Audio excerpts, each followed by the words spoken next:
Hello everyone, back to my channel. Good morning সবাইকে। সবাই কেমন আছো? আশা করি খুব ভালো আছো, আমিও ভালো আছি। তো আবার সেই রান্নাঘর থেকেই ব্লগটা শুরু করলাম। এখন 7:30টার মতো বাজে। বর ডিউটিতে যাবে, তাই আমি এদিকে ভাত বসিয়েছি আর এখানে বাঁধাকপি ভাজা করে নিব আর দেশি আলু ছুলে মাছের তরকারি করে নিব।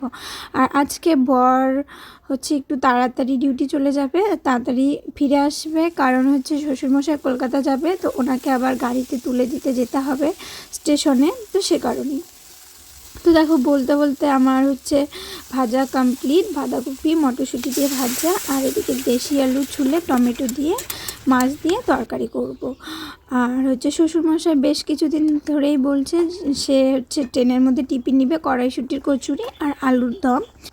তো রান্না কমপ্লিট, খাওয়া দাওয়া সবার কমপ্লিট 9:30টার মধ্যে। আর এদিকে আমি হচ্ছে রান্না কমপ্লিট করে আটাটা মেখে রেখেছি, তারপর স্নান করে আমার ঘর গুছিয়ে বাকি কাজ করে 12:30টার দিকে আবারও রান্নাঘরে চলে এলাম খাওয়া দাওয়া করে।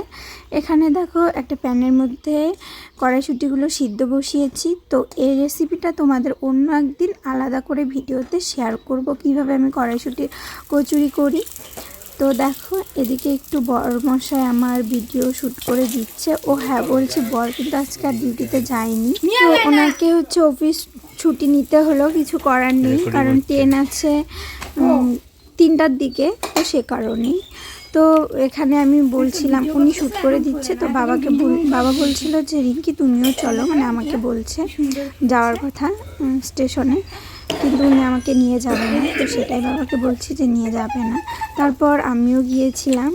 তো দেখো আমি সুন্দর করে বেলে নিচ্ছি, আর হচ্ছে আজকের হচ্ছে সবকটাই কড়াইশুঁটি সুন্দর ফুলছে, তো আমি খুব খুশি এখানে, তো সেটাই আমার বরকে বলছি। আর হ্যাঁ, উনি বাড়িতে থাকলে মাঝে মধ্যে আমাকে একটু শ্যুট করে দেয়, নাহলে আমাকে একা একাই করতে হয়। তো দেখো বলতে বলতে এদিকে আমার হয়ে এসছে কড়াইশুঁটির কচুরিগুলো। আজকে সত্যি খুব ভালো হয়েছে, আর খুব সুন্দর নরম তুলতুলে হয়েছে। আর এদিকে কিছুটা আর কি কড়াইশুঁটি বেঁচে গিয়েছে। তো মা হচ্ছে বাবাকে টিফিন সাজিয়ে দিয়েছে, মানে সব কিছু রেডি করে দিয়েছে। তারপর আমিও রেডি হয়ে এই তো বেরিয়ে পড়লাম। এখন ওই 2:20 বাজে, 2:20-তে আমরা বাড়ির থেকে বেরিয়েছি। আর আমাদের বাড়ি থেকে স্টেশন বেশিক্ষণ লাগে না যেতে, ওই 15 মিনিটের মতো। আর এদিকে দেখো বাবা আজকে তার মেয়ের বাড়ি যাবে, তো খুব খুশি, সেটাই গল্প করছি। তো দেখো বলতে বলতে আমরা চলেও এলাম স্টেশনে। আর আজকে ট্রেন হচ্ছে 3টের দিকে আসার কথা, আধ ঘন্টা দেরি করে এসেছিলো, কিন্তু ট্রেন এখান থেকে হচ্ছে ছাড়ছিল 4:30টার দিকে, অনেকটাই দেরি করেছে। তো এখানে অনেকটা সময় আমাদের থাকতে হলো, বাবাকে গাড়িতে তুলে দেওয়ার পরেও 1 থেকে 1.5 ঘন্টার মতো আমরা ছিলাম।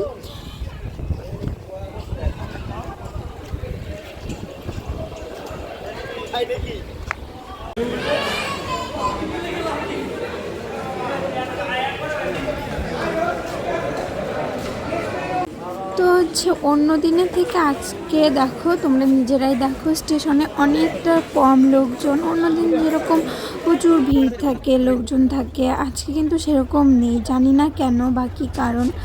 তো হচ্ছে আমরা তো চলে এলাম, তারপর অনেকটা সময় লেগেছে বরমশাইরও টিকিট কেটে নিয়ে আসতে, তো উনি নিয়ে আসলো। আমরা এখানে ওই 8 ঘন্টার মতো ছিলাম।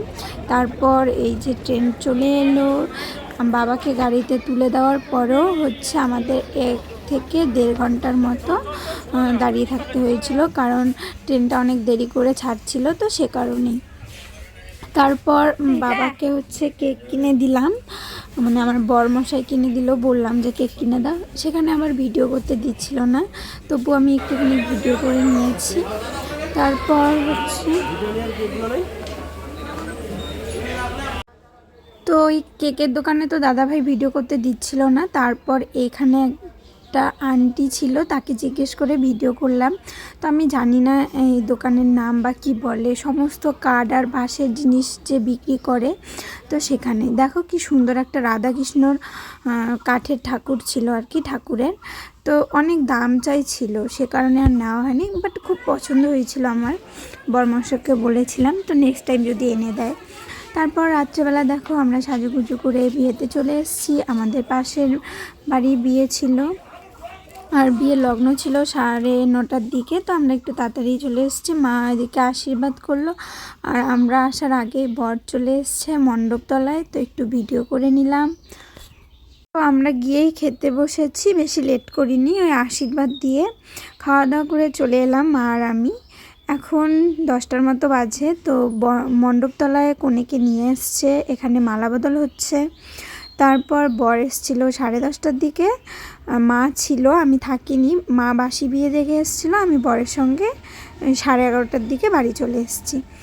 তো আজকের ভিডিওটা কেমন লাগলো অবশ্যই কমেন্টে জানাবে। সবাই ভালো থেকো, সুস্থ থেকো, আর ভালো লাগলে লাইক কমেন্ট শেয়ার করো, সাবস্ক্রাইব করতে একদম ভুলো না। তো চলো, টাটা।